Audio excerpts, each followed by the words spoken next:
الحمد لله رب العالمين والصلاة والسلام على أشرف الأنبياء والمرسلين وعلى آله وأصحابه أجمعين ومن تبعهم بإحسان إلى يوم الدين. يا أيها الذين آمنوا اتقوا الله حق تقاته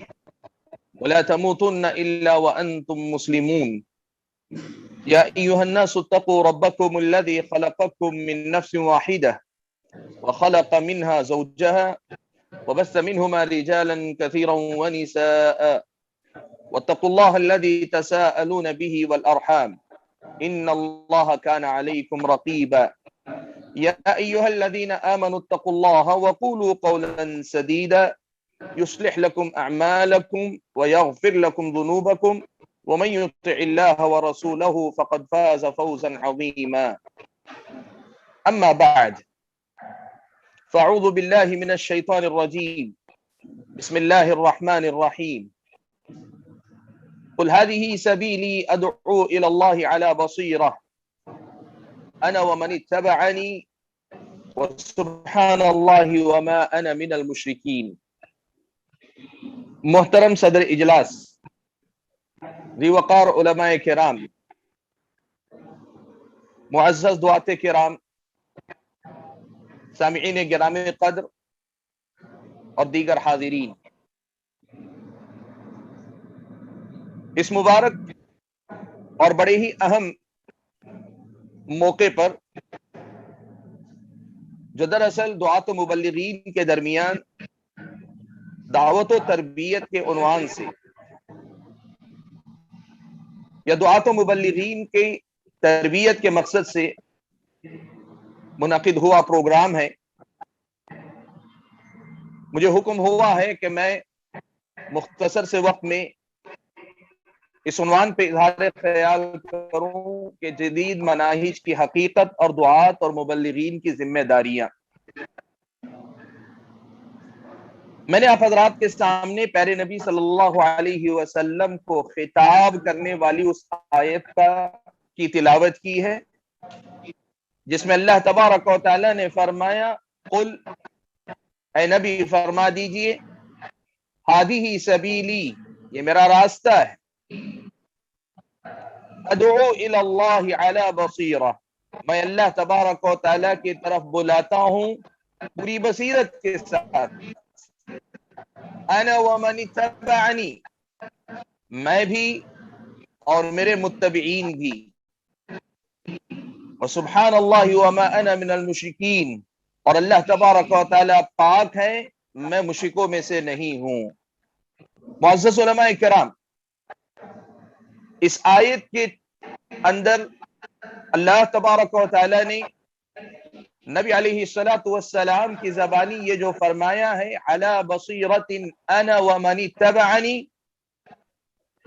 اس کا ایک اہم تقاضا یہ بھی ہے کہ ہم دعوت و تبلیغ کا کام اپنے طور پر کرتے رہیں، اس کے ساتھ ساتھ اس پہلو پر بھی نظر رکھیں کہ دعوت و تبلیغ کے نام پر ہونے والے دیگر لوگوں کے افراد اور کام جو ہو رہے ہیں، ان کاموں کا نبی علیہ السلام کی سنت اور شریعت سے کس حد تک اتفاق ہے، کس حد تک اختلاف ہے۔ اس لیے کہ دعوت کا کام کرنا یہ بھی نبی علیہ السلام اور آپ کے امتیوں کا شیوا ہے، تو بصیرت پہ قائم رہنا یہ بھی نبی علیہ السلام اور آپ کے امتیوں کا شیوا ہے، ان کا اپنا طریقہ ہے۔ اور بصیرت کیا ہے؟ امام بغوی رحمۃ اللہ علیہ نے اس لفظ کی وضاحت کرتے ہوئے بڑی پیاری بات لکھی، بہت ہی مختصر سے کلمات میں انہوں نے اس کی وضاحت کی۔ کہتے ہیں کہ بصیرت کہتے ہیں ایسی معرفت کو کہ جس کے ذریعے آدمی حق و باطل کی پہچان ہمیشہ قائم رکھے، حق و باطل کی پہچان قائم رکھتے ہوئے دعوت اللہ کا کام کرنا، یہ نبی اور نبی کے سچے امتیوں کا کام ہے۔ اور میں صاف لفظوں میں اگر کہوں تو ہم اور آپ جو پیارے نبی صلی اللہ علیہ وسلم کی سنت سے نسبت رکھتے ہیں اور الحمدللہ بجا طور پہ رکھتے ہیں، ہماری یہ ذمہ داری بنتی ہے کہ ہم دعوت اللہ کے نام پر کام کرتے ہوئے اس بات کا بھی خیال رکھیں صرف کام نہ ہو، کام صحیح ڈھنگ پر ہو، صرف کام ہو اس کی فکر کرنے والے بہت ہو سکتے ہیں، کام صحیح نہج پر ہو اس کی فکر کرنے والے اصل میں نبی کے سچے امتی ہوتے ہیں۔ ایک ایسی حقیقت ہے، میدان کی صورتحال مجھ کو اور آپ کو بتاتی ہے، اگر ہم سرسری جائزہ لے لیں، اور آج تو سوشل میڈیا کی وجہ سے یہ ہمارے اور آپ کے لیے بہت آسان ہے کہ دعوت کے نام پہ ہونے والے کام و کاج کس کس انداز میں ہو رہے ہیں ان کو ہم اپنے سامنے رکھ کر جائزہ لے سکتے ہیں۔ اگر ہم دیکھیں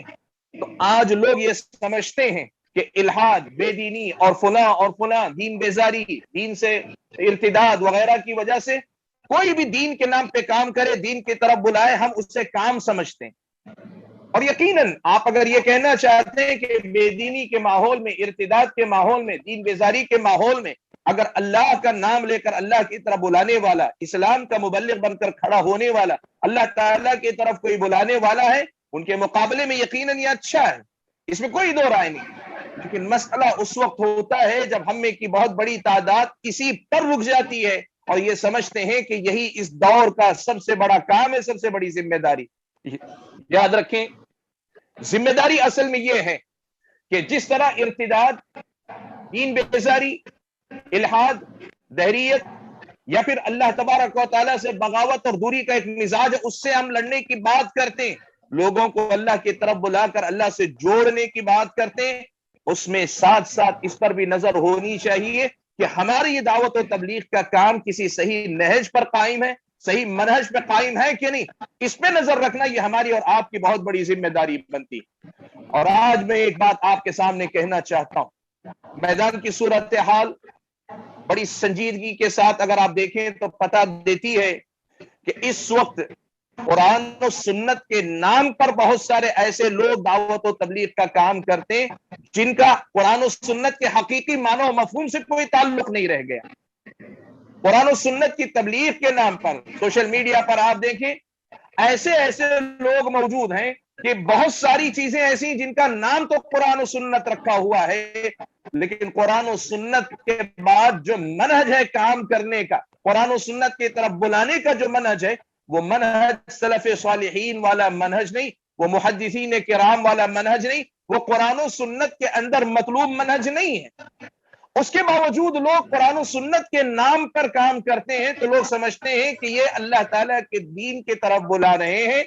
منہج کا یہ معاملہ ہمارے اور آپ کے سامنے آج ایک طرح کی بے رخی کا شکار ہے، نظر انداز کرنے کا مزاج ہے، یا ہم نے کام کرنے ہی کو کام سمجھا ہوا ہے۔ کام کو صحیح نہج پر کرنے کی جب بات آتی ہے تو ہمارے پاس ہزار بہانے ہم اور آپ کو ملتے ہیں۔ حاضرین گرامی قدر،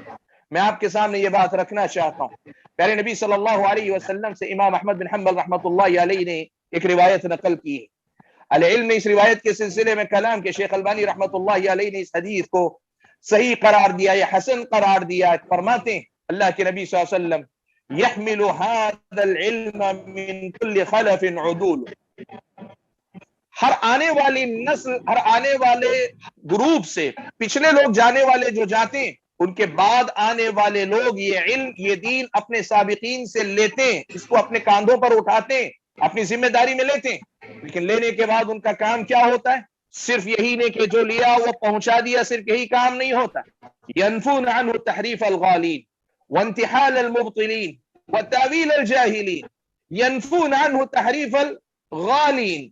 جو لوگ اس دین کی تشریح اور توضیح وضاحت کرتے ہوئے غلو کا کیا ہے، جس میں دین کا نام ہوتا ہے لیکن دین کے نام پہ آدمی کی اپنی طرف سے تجاوز کرنے کا معاملہ۔ اہل علم کی یہ ذمہ داری ہے کہ وہ غلو کرنے والوں کی تحریفات کو بھی اصلاحی دین کی تفہیم اور تشریح کے نئے نئی تشریحات، نئی تفسیرات جو لوگوں نے ایجاد میں لائی ہوتی ہیں، اہل علم کا یہ تقاضا، دعاۃ و مبلغین کا یہ فریضہ ہوتا ہے کہ وہ ان کی بھی صفائی کرتے ہوئے چلتے ہیں۔ آج میں آپ کو یہ بات بتانا چاہوں گا کہ ہم میں کی ایک بڑی تعداد دعاۃ و مبلغین کی ایسی ہے جو قرآن و سنت کی تعلیمات، سلف صالحین کی فہم کی روشنی میں دعوت کے موضوع، دعوت کے اسلوب اور مدعو کے حالات کے مطابق موضوعات کے انتخابات اور اس کے ساتھ ساتھ دعوت سے متعلق جملہ متطلبات تقاضے جو ہوتے ہیں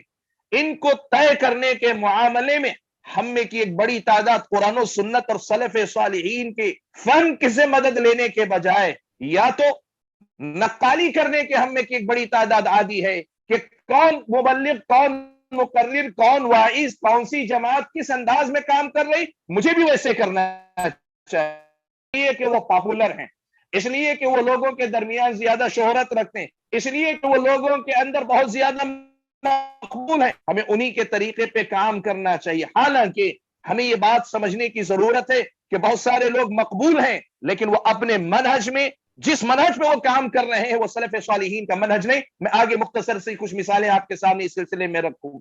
تو ایک تو یہ ہے کہ نقالی کرنے کے عادی ہم ہیں کہ لوگوں میں جس کا چلن ہے، جس کا رواج ہے، ہم اس کی نقالی کرنا چاہتے ہیں، یا پھر ہم یہ دیکھنا چاہتے ہیں کہ عوام الناس یا لوگ کس قسم کی باتوں کو سننا پسند کرتے ہیں، یا کس قسم کے انداز کو پسند کرتے ہیں، کس قسم کی باتیں ان کے نزدیک محبوب ہوتی ہیں۔ ہم ڈاکٹر ہو کر مریض کی بیماری کی تشخیص کر کے علاج کرنے کے بجائے ہم مریض کو پوچھ کر دوا دینا چاہتے ہیں۔ یہ ہمارے اور آپ کے دعات و مبلغین کے اندر پائی جانے وہ بہت بڑی بیماری ہے۔ میں آج آپ بھائیوں کے سامنے جو میرے اپنے بزرگ علماء ہیں ان کو مخاطب کرنے کی تو جرات نہیں کرتا، لیکن میرے جو اپنے بھائی، میرے ہم عمر یا مجھ سے بڑے بات کے ہیں، میں ان سے ایک بات کہنا چاہتا ہوں کہ دعوت اللہ کا کام بھی ایک عبادت ہے، دعوت اللہ کا کام بھی ایک عبادت ہے، اور عبادت کے صحیح ہونے کے لیے نیک نیتی کافی نہیں، اخلاص کافی نہیں، طریقے کا صحیح ہونا ضروری ہوتا ہے۔ اسی لیے ہماری اور آپ کی یہ بھی ذمہ داری بنتی ہے کہ دعوت اللہ کا کام صحیح منہج کے مطابق کریں، اور ساتھ میں جو غلط مناہج اس وقت میدان میں پائے جاتے ہیں ان کی حقیقت کو پہچاننے کی کوشش کریں۔ میں مختصر سے وقت میں آپ کے سامنے موجودہ دور میں اس وقت جو میدان میں مختلف لوگ کام کر رہے ہیں یا مختلف کام کے جو نہج پائے جاتے ہیں ان میں سے کچھ کا تذکرہ کر کے ان کی حقیقت آپ کے سامنے لا۔ میں آپ کو بتاؤں اس وقت آپ دیکھیے کہ یوٹیوب کی دنیا میں مثال کے طور پر کن لوگوں کو سب سے زیادہ سنا جاتا ہے؟ آپ ایک سرسری جائزہ 5 سے 7 لوگوں کے صرف نام لیجیے، زیادہ تر لوگ جن کو سنا کرتے ہیں وہ کس قسم کے لوگ ہیں؟ میں آپ کو بتاؤں زیادہ تر وہ لوگ ہیں جو یا تو قصہ گو ہیں، قصہ گوئی جن کا طریقہ ہے، وہ گفتگو میں ہر موقع پر قصے سناتے ہیں، یا تو صحیح قصے یا بہت سارے غلط بے بنیاد قصے یا بہت سارے موجودہ دور کے واقعات کی روشنی میں لوگوں کو دین کی تربیت دینا چاہتے ہیں۔ میں آپ کے سامنے یہ بات رکھنا چاہتا ہوں کہ آپ اس کا جائزہ لے کر دیکھیے، اگر آپ دیکھیں گے تو اس وقت سب سے زیادہ جن کو لوگ سنتے ہیں وہ قصہ گو قسم کے لوگ ہیں، انہی کو لوگ زیادہ سنتے ہیں۔ اب یہاں دیکھیے دعوت کا ایک منہج یہاں سے جو ہے قائم ہو رہا، اور وہ منہج کیا ہے؟ ایک آدمی اگر کتاب و سنت کی تعلیمات کو پڑھے گا تو اسے پتا ہے کہ قصہ قرآن و سنت کے اندر بھی آیا ہے، لیکن قصہ بذات خود قصہ مقصود نہیں ہوتا، اس کے پیچھے مقاصد ہوتے ہیں، اور وہ مقاصد ان مقاصد سے جڑے ہیں کہ توحید سب سے پہلے ہونی چاہیے، اتباع سنت کا معاملہ ہونا چاہیے، بدعت پہ نکیر ہونی چاہیے۔ وہ جو دعوت کا جو اصل منہج ہے سلف صالحین کا، یہ قصے، یہ تعلیمات ساری کی ساری اسی بنیادی مقصد کو پورے کرنے والے ہوتے ہیں، اور قرآن و سنت کے اندر آئے ہوئے قصے محدود ہوتے ہیں، محدود قصوں میں بڑے مقاصد کو حاصل کرنے کی بات کی جاتی ہے۔ لیکن آپ اگر دیکھیں گے جدید دور کے یہ خاص یا قصاص یا قصہ گو جو حضرات ہیں، ان کے منہج کا ایک اثر یہ ہو گیا کہ آج ہمارے اور آپ کے دعات و مبلغین بھی ان کی نقل کرنا چاہتے ہیں۔ نتیجہ کیا ہوتا ہے پتہ ہے آپ کو؟ آپ اگر سلف صالحین کے پاس دیکھیں گے، علماء الگ ہوتے تھے، علماء کا مقام الگ ہوتا تھا، محدثین کرام علماء میں سے ہوتے تھے اور علم کا تعلق علم حدیث سے ہوا کرتا تھا۔ قصاص جو ہوتے تھے یہ عوام الناس کا دل بہلانے کے لیے یا واعظ و نصیحت کی قبیل سے کام کرنے والے لوگ ہوا کرتے تھے۔ قصاص کبھی بھی علم کے ترجمان نہیں ہوتے تھے، قصاص کبھی بھی علم کے حاملین نہیں ہوتے تھے، قصاص کبھی بھی دنیا والوں پہ حجت قائم کرنے والے نہیں ہوتے تھے۔ آج اگر ہم اور آپ اس دنیا کے اندر پائے جانے والے اس نہج کو اپنا لیں گے جدید دور میں، یہ بہت اہم ہے، اور اس کا نتیجہ یہ ہے کہ میرے سرسری طور پر میرا اپنا جائز یہ ہے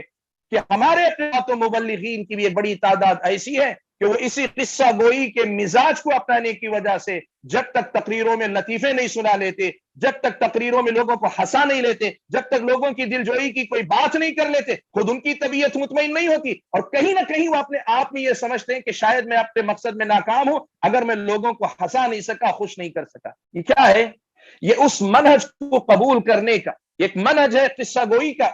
اور اس منہج سے متاثر ہونے والے لوگوں کی تعداد دیکھ کر متاثر ہو جانے کا ایک مزاج ہے۔ اس کے نتیجے میں لوگوں نے اس کو اپنایا ہوا ہے اور چل پڑے ہیں۔ سوال یہ پیدا ہوتا ہے کہ ایسا کرتے ہوئے کیا ہم حقیقی معنوں میں محدثین کا جو مقام تھا، محدثین جو علم کے وارث تھے، محدثین جو عقیدے کی بات کرتے تھے، اتباع سنت کی بات کرتے تھے، رد بدعت کی بات کرتے تھے، گمراہیوں پہ نکیر کیا کرتے تھے، کیا ہم اس منہج کے ترجمان رہے یا کام کرتے ہوئے غیر شعوری طور پر ہم صحیح منہج سے ہٹ گئے؟ یہ ہم اور آپ کو دیکھنا چاہیے۔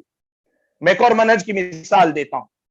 آپ دیکھیے کہ عام دنیا کے اندر سوشل میڈیا جب چلا ہے وہاں آپ زیادہ دیکھ سکتے ہیں، میں اس لیے حوالہ دے رہا ہوں، ورنہ آپ عوام الناس کے اندر بھی دیکھیے، ہماری مسجدوں میں دیکھیے،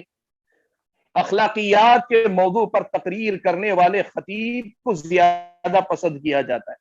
اخلاقیات اسلام کا بڑا اہم باب ہے۔ اللہ کے نبی صلی اللہ علیہ وسلم نے تو انما بعثت لاتمم مکارم الاخلاق، یا اللہ کے نبی صلی اللہ علیہ وسلم کو اللہ نے وَإِنَّكَ لَعَلَىٰ خُلُقٍ عَظِيمٍ کا اخلاق کا باب ہے اسلام کے اندر، لیکن اخلاقیات پر صرف بولنا، لوگوں کی اخلاقی خرابیوں پر ہی بولنا اور لوگوں کو اچھے اچھے اخلاق کی تعلیم و تربیت دینا، بظاہر آپ جب کام دیکھتے ہیں تو آپ کو نہیں لگے گا کہ اس میں کوئی غلطی ہے، اور یقیناً اخلاقیات کی بات کرنا کوئی غلط نہیں، وہ تو نبی علیہ الصلوۃ والسلام کی پہچان اللہ تعالیٰ نے قرار دی۔ لیکن مشکل کب ہوتی ہے؟ لوگ غیر شعوری طور پر ایک داعی اور مبلغ کی حیثیت سے اپنے آپ کو صرف اخلاقیات کے موضوع پہ محدود کر لیتے ہیں، اپنے آپ کو اسی پہ روک لیتے ہیں، تو پھر ہوتا کیا ہے؟ وہ اسلام کے ترجمان نہیں ہوتے، اسلام کی اخلاقیات کے باب کے صرف ترجمان ہو جاتے ہیں۔ اور جانے انجانے ہوتا کیا آپ کو پتا ہے؟ یہ جو نہج ہے، عقیدے پہ بات نہ کر کے، بدعت پہ بات نہ کر کے، لوگوں کی غلطیوں پہ بات نہ کر کے صرف اخلاقیات پہ بات کرنا، یہ صوفیہ کا منہج ہے، یہ تصوف کی دنیا کا طریقہ ہے، یہ صوفیہ کا نہج ہے، صوفیہ کا طریقہ۔ اسی لیے آپ دیکھیں جتنے ویڈیو کلپ عام ہوں گے، جس قدر زیادہ وہ شارٹ کلپس وغیرہ لوگوں کے اندر پھیلائے جائیں گے، یا جس خطیب کو لوگ سن کر اپنے دلوں کو نرم ہوتا محسوس کریں گے، رفتہ رفتہ ایسا مبلغ، ایسا خطیب، ایسا داعی بھی اپنے آپ کو صرف اخلاقیات کا مبلغ بنا کر رکھ لیتا۔ کیوں؟ اسلامی شریعت نے اخلاق سے پہلے عقیدے کی بات نہیں کی؟ کیا اسلامی شریعت نے بدعتوں کی بات نہیں کی؟ کیا اسلامی شریعت نے حرام و حلال کی وہ باریکیاں نہیں بیان کی؟ کیا تجارت کے وہ سارے احکام و مسائل نہیں سکھائے؟ کیا اسلامی شریعت نے ہم اور آپ کو دین کی مکمل تعلیمات کا ترجمان بنا کر نہیں بھیجا؟ یہ وہ مناہج ہیں جن کی طرف سے غفلت پائی جاتی ہے۔ مجھے اندازہ ہے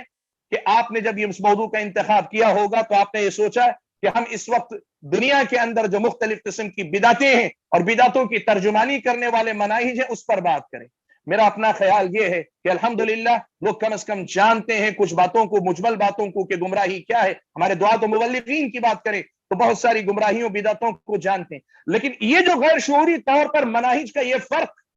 کہ یہ جس قسم کے عنوان کا انتخاب ہوتا ہے اس کے پیچھے ایک فکر کی ترجمانی ہوتی ہے، اس حقیقت کو لوگ بھول جاتے ہیں۔ بھائیو، میں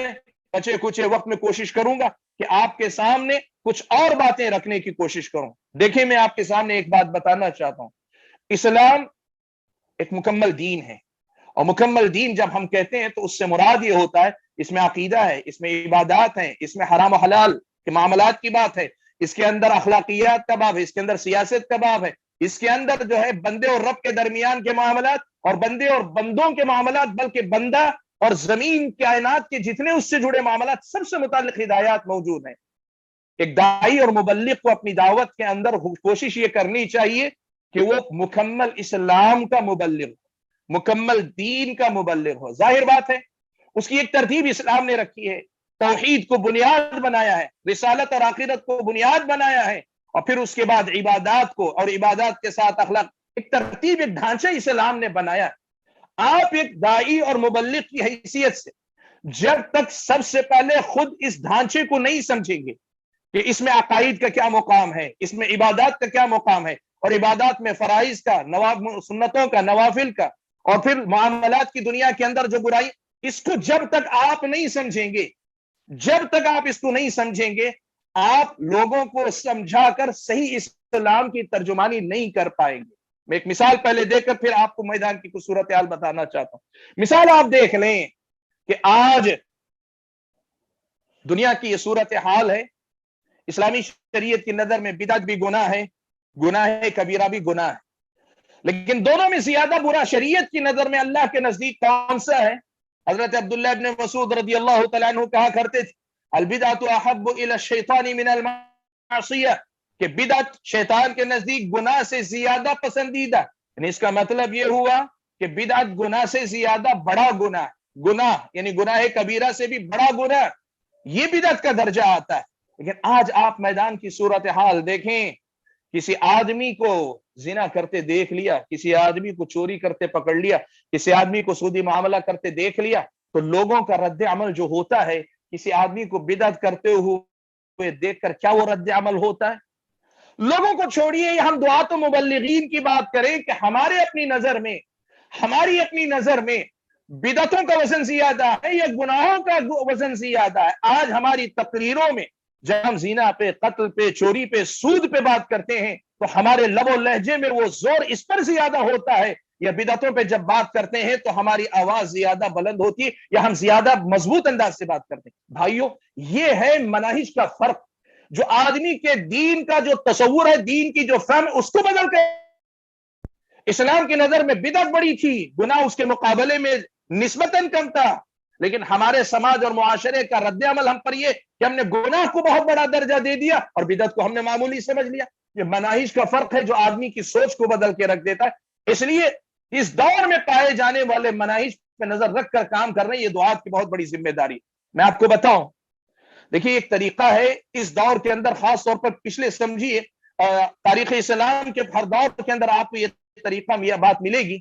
کہ منہج کا فرق یہاں بھی آتا ہے کہ بسا اوقات بعض لوگ اسلامی شریعت ہی کا کوئی حکم لیتے ہیں، لیکن اس حکم کو بنیاد بنا کر پھر سارے دین کو اس کے تابع کر دیتے ہیں، سارے دین کی تشریح اور وضاحت کو اس حکم کے تابع کر دیتے ہیں۔ میں آپ کو بتاؤں، قرآن و سنت نے توحید کو بنیاد بنایا ہے اور اسی توحید کے تابع عبادات کو رکھا ہے، اخلاق و معاملات کو رکھا ہے، ساری چیزوں کو توحید کے تابع رکھا ہے۔ لیکن لوگ اگر توحید کو بنیاد بنا کر اس کے تابع سارے دین کے مسائل کو نہ رکھ کر اپنی طرف سے کسی اور مسئلے کو بنیاد بنا لیتے ہیں تو کیا ہوتا ہے اور کیا ہو رہا ہے، میں آپ کے سامنے دو تین مثالیں رکھتا ہوں۔ دیکھیے ایک مثال آپ یہی بات لے لیجئے کہ کچھ لوگوں نے ماضی قریب میں یہ کیا کہ جہاد کے مسئلے کو بنیاد بنایا اور سارے دین کی تشریح اور تفسیر جہاد کے عنوان ہی کے اطراف و اکناف کرنے لگے، محور اور مرکز جہاد کی تعلیم کو بنا لیا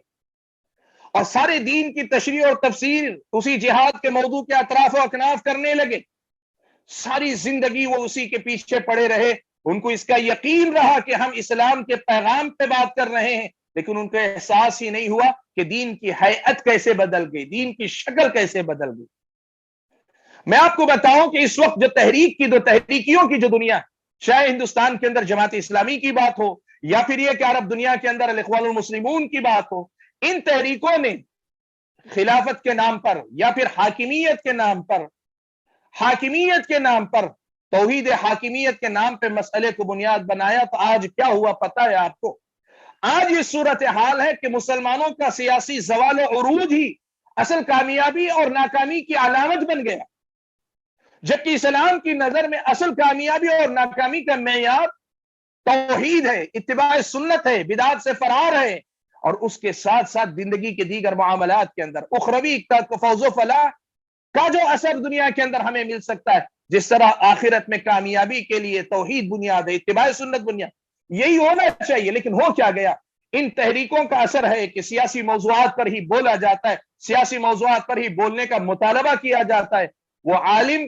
جو حکمرانوں کو گالیاں دے وہ جری سمجھا جاتا ہے، اور وہ عالم جو توحید کے معاملے میں ڈنکے کی چوٹ پہ بات کرے دنیا میں فتنہ و فساد پھیلانے والا سمجھا جاتا ہے، وہ عالم جو سیاسی عروج و زوال کے حوالے سے مسلمانوں کو جھجوڑنے کی کوشش کرے اسے بہت بڑا خادم اسلام سمجھا جاتا ہے، لیکن وہی جو بدعتوں پہ نکیر کرے کہا جاتا ہے اس آدمی کی وجہ سے سماج کے اندر انتشار پھیلا. یہ منہج کا فرق ہے.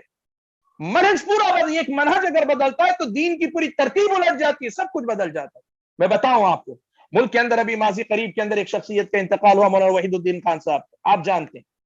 آپ دیکھیں ان کا اپنا معاملہ بھی یہی ہے. انہوں نے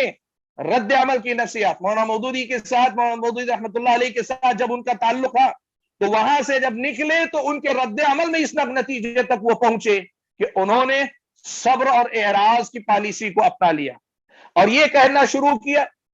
کہ اسلام دین کامل کہنا, نظام حیات کرنا غلط, کہنا غلط ہے. اسلام بندے اور رب کے درمیان کا معاملہ ہے. اس کا نتیجہ کیا ہوا آپ کو پتا ہے؟ اسلامی شریعت کے بہت سارے احکامات کی تعویل کی, ان کی ایسی تعویل کی کہ جیسے دین کے اندر یا تو وہ مطلوب نہیں, یا اگر مطلوب ہیں بھی تو ان کی حیثیت بہت ہی کم تر ہے. میں آپ کو بتانا چاہتا ہوں ایک داعی اور مبلغ کی حیثیت سے, آپ جب کام کرتے ہیں تو آپ کو ان سب چیزوں پہ نظر رکھنی چاہیے کہ یہ جو مناہج ہیں, یہ سب کون سی مثالیں جو آخر میں نے ذکر کی, وہ اسلام کا کوئی ایک بات, کوئی ایک پہلو لینا اور سارے دین کو اسی کی روشنی میں سنبھالنے یا سنوارنے کی کوشش کرنا, یا اس کی نئی تعبیر اور نئی تفسیر دینے کی کوشش کرنا. نئے دور کے اندر ابھی مجھ سے پہلے فضیلت الشیخ عبدالسلام سلفی حفظہ اللہ نے بڑی پیاری بات کہی دعوت و تبلیغ کے حوالے سے. میں آج آپ کے سامنے یہ بات کہنا چاہتا ہوں, یقیناً اس ملک کے اندر رہتے ہوئے ہمیں سب کے ساتھ ہمیں مسلمانوں کے ایمان و عقیدے کی اصلاح کی تحفظ کی فکر کرنی چاہیے. غیر مسلموں میں کام کی نکیر کسی نے نہیں کی, غیر مسلموں میں کام ہونا چاہیے, یہ ہماری ذمہ داریوں میں سے ہے. لیکن میں آپ کو بتانا چاہتا ہوں کہ آج یہ خطرہ محسوس ہو رہا ہے کہ غیر مسلموں میں دعوت و تبلیغ کے کام کے نام پر بھی یہ صورتحال دیکھی جا رہی کہ اب دعوت و تبلیغ غیر مسلموں میں, اس کو محور بنا کر دین کی تفسیر یا تشریح ایک نئی شکل بنتی جا رہی ہے. اور اگر یہ وقت رہتے ہوئے علماء اور مبلغین نے سمجھا نہیں, اللہ نہ کرے یہ خود بہت بڑا مسئلہ آئندہ بن سکتا ہے. حاضرین گرامی, میں آپ کے سامنے یہ پہلو بھی رکھ دینا چاہتا ہوں, وقت شاید ختم ہو رہا ہے میرا جو وقت تھا, میں بات آپ کو سمیٹ کر رکھ دینا چاہتا ہوں. دیکھیں یہ بھی صورتحال ہے کہ اس دنیا کے اندر جب سے غیر تعلیم یافتہ, یعنی دینی اعتبار سے غیر تعلیم یافتہ افراد نے دعوت و تبلیغ کے میدان میں قدم رکھنا شروع کیا, یعنی وہ جو عالم نہیں, مستند عالم نہیں, ان لوگوں نے ایک اذان ہو چکی ہے اس لیے لوگ نماز کے لیے نکل رہے ہیں. اچھا ٹھیک ہے, تو میں اپنی گفتگو کو یہیں ختم کر لیتا ہوں. تو اللہ تعالیٰ سے دعا کیجیے کہ اللہ تعالیٰ جو باتیں ہم نے کہی سنی ہیں, کہنے اور سننے سے زیادہ ان پر عمل کرنے کی توفیق عطا فرمائے. وآخر دعوانا الحمد للہ رب العالمین. السلام علیکم ورحمۃ اللہ وبرکاتہ.